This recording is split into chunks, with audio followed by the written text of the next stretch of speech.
got an opportunity where I had to go in my previous school, and I went there. I enjoyed there because I got a warm welcome there, and I got share when I delivered the speech. So thank you for this You can opportunity. You gave me lot of hear. wishes. So thank you. मैं सबसे पहले बेटा ये कहना चाहती हूँ बिल्कुल कम to the point, बिल्कुल कोई भूमिका नहीं बनाना है। मैं यहाँ आई क्यों ये बता रही हूँ आपको। लाइफ में एवरीथिंग विल बी पॉसिबल, है ना, हर चीज पॉसिबल हो सकती है whenever you think, जब तुम सोचते हो, है ना। I have been teaching here since 99 to 2017. Yes, clear it? कितने साल काम किया मैंने? 19 साल यहाँ पे काम किया, पूरा का पूरा हिंदी मीडियम में किया। You know properly, we are learning, we are teaching, we are reading, everything will be possible. But कब तक कि हम, मेरा हिंदी साइड का पूरा बैकग्राउंड था, आफ्टर 50 years मुझे ऐसी क्या जरूरत पड़ी कि मुझे इंग्लिश सीखनी पड़ी। Right now I am in front of you and how I taught and how I learned everything. मैं एक सीक्वेंस में आपको बताना चाहती हूँ ताकि आप भी उसके लिए कुछ कर सकें। हम बेटा हिंदी साइड से रहते हैं तो थोड़ा सा हमारे अंदर एक छोटा सा एक डर रहता है अंदर से, जो गाँव में निकलता ही नहीं है। उस डर को मैं आज आपके सामने निकालने आई हूँ कि इंग्लिश कोई कठिन लैंग्वेज नहीं है, इसे आसानी से सीखा जा सकता है। बस आपके माइंड सेट की बात है। आप हिंदी साइडर के बहुत अच्छी बात है क्योंकि हम इंडियन हैं, इसमें प्राउड होना चाहिए हमें। मुझे भी इवन आज भी मुझे प्राउड है मेरी हिंदी भाषा पे, मातृभाषा ये मेरी, है ना। और आज भी मैं हिंदी के लिए जब जाने लगती हूँ तो कोई बड़ा ऑफिसर मुझसे कहता है कि तुम्हारी इंग्लिश बहुत बेस्ट है, तो मैं अपने आप को गौरवान्वित महसूस करती हूँ क्योंकि वो जानते हैं कि मैं इंग्लिश इतना अच्छा नहीं बोलती जितना अच्छा हिंदी बोलती है। तो कोई बात नहीं, हम हिंदी बोलेंगे और अच्छा बोलेंगे। Now come to the point कि हिंदी साइडर बच्चों के साथ एक छोटी सी कमी रहती है, वो सब कुछ समझते हैं, सब कुछ लिख सकते हैं, पर वो सिर्फ बोल नहीं सकते। When talk about conversation, she struck, he struck, they struck, होता है ये? Yes or no? It means कि आपके अंदर वो है, जज्बा है, एक पावर है, तो वही एम्पावरमेंट करने के लिए मैं आज आपके सामने आई हूँ। You can do it. अपनी लाइफ में 3 फॉर्मूले हमेशा रखना, जैसा मैंने रखा हुआ है कि I have to do this work, बिल्कुल नॉर्मली मुझे ये काम करना है, ठीक है। एंड देन आफ्टर अपनी पोटेंशियल को समझना कि मेरे अंदर वो पोटेंशियल है क्योंकि गॉड ने मुझे जैसा बनाया ऐसा एवरीवन को बनाया है ना। सबको उतने हाथ नाक कान पैर दिए हैं। फिर अपन सोचना कि I can do it, when she can do it, so why not me?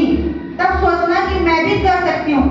Then after take a resolution, but perfect, I will definitely do this work. ये 3 फॉर्मूले अपनी लाइफ को ट्रांसफॉर्म करते हैं और यही आपको भी करना है। एक छोटा सा सेमिनार मैंने इसके लिए रखा हुआ है, पास ही में हमलापुर में एक हॉल मिला है। कहते हैं जब कोई अच्छा काम करने के लिए आपको निकलना पड़ता है तो पूरी कायनात आपको साथ देती है। Whenever you have to desire something, do something different, so God will help you definitely. पूरा का पूरा यूनिवर्स कॉन्स्पिरेट करता है कि कैसे इसको साजिश करें कि वो उसको उस लक्ष्य तक पहुंचा दे। लक्ष्य हमारा थोड़ा बड़ा होना चाहिए, है ना। मैंने बिल्कुल कभी नेवर थॉट कि मैं कभी इंग्लिश पढ़ाऊंगी और कभी इंग्लिश बोलूंगी और कभी लोगों को शिक्षा दे पाऊंगी इस चीज के लिए, लेकिन शायद गॉड ने मेरा रास्ता बनाया और वही शायद मुझे आज यहाँ भी लेकर के आया। एक छोटा सा सेमिनार है, कहीं से मुझे ऐसा ऑफर भी आया कि मैम तुम्हें ये करना चाहिए क्योंकि आपको कुछ बड़ा करना है। तो भाग्य से मेरे को एक हॉल भी बहुत अच्छा मिल गया। उस हॉल के लिए अपॉर्चुनिटी आते गए और आज मैं आपके सामने आ गई। 24 और 25 बिल्कुल आपका टाइम नहीं वेस्ट करूंगी मैं। 24 तारीख को आ रहा है छुट्टी का दिन और 25 तारीख को आ रहा है क्रिसमस की छुट्टी, है ना। सबकी छुट्टी लगेगी, पढ़ाई का टाइम है, बिल्कुल वेस्ट नहीं करना। केवल 2 दिन और 2 घंटे मुझे देना, 24 तारीख को और 25 तारीख को, ठीक है ना। उसमें आपको मैं सिखाऊंगी कि इंग्लिश को कैसे बोला जा सकता है और आपका हेजिटेशन रिमूव कैसा करना है। First you have to remove all types of hesitation and complete this all thought. Okay, इस थॉट को कैसे क्लियर करना है कि माइंड कैसे सेट करना है कि मैं सिखाऊंगी आपको।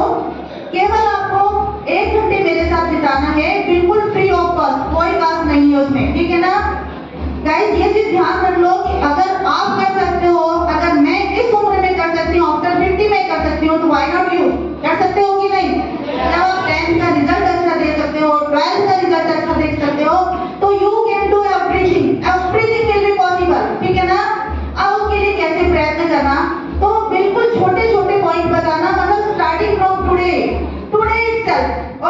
बिल्कुल ये नहीं सोचना कि मैं तो अभी छोटी हूँ, तो मैं तो बड़ा हूँ, अभी मैं क्या करूँगा, आफ्टर जब मेरी जॉब लगेगी तब मैं करूँगा। नहीं, तब तक तो बहुत टाइम हो जाता है और आपको फेलियर का सामना करना पड़ता है।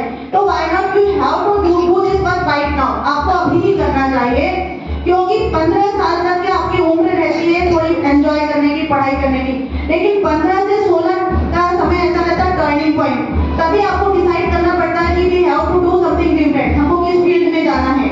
अब उस फील्ड में जाने के लिए प्रिपरेशन तब तो नहीं करना है ना, अभी आपके पास 4 साल है, 5 साल है, तो अभी से प्रिपरेशन करो और अपना रेजोल्यूशन इतना स्ट्रॉन्ग बनाओ कि after 3 month I have to speak English और definitely I will speak English, ठीक ना। अब इसके लिए क्या करना है, बिल्कुल छोटे छोटे पॉइंट बनाना। जैसे आप नॉर्मली आपस में बात करते हैं, मैं बता रही हूँ मेरा हेजिटेशन कैसे रिमूव हुआ, हिंदी के छोटे छोटे वर्ड लेके, क्योंकि 50 साल के बाद में सबको ये लगता है कि अरे आप इस उम्र में सीख के क्या करोगे, क्यों बिना वजह टाइम पास कर रहे हो, क्यों लोगों को दिखावा कर रहे हो। तो ये प्रिटेंड करना नहीं होता कि हमारे अंदर की आग होती है जो जलते रहती है ना, क्योंकि हम हमारे जीवन में अपने लिए तो जी चुके होते हैं 50 साल तक, उसके बाद हमें जीना पड़ता है दूसरों के लिए, क्योंकि इस जीवन में जाने के बाद कोविड में आपने देखा बहुत सारे हमारे अपने छोड़ के चले गए, देखा कि नहीं, तैयार हो इस चीज के लिए। और अभी अभी एकदम मैसेज मिला था मुझे लास्ट 2-3 डेज अगो कि 29 साल के बच्चे को भी अटैक आ सकता है। मतलब हमारी लाइफ कितनी छोटी हो गई, तो हमारी लाइफ को कैसे अच्छा बनाए, क्वालिटी लाइफ कैसे बनाए, तो इसके लिए मैं एक बहुत अच्छा सेमिनार कर रही हूँ और definitely you will come there and कुछ ना कुछ अचीव करके जाओगे, ये मेरा विश्वास है। तो आप वहाँ आइए। तो इस तरह से मैंने अपने नॉन लर्निंग को मोटिवेट किया और वे एग्री हो गए। Thank you for watching me.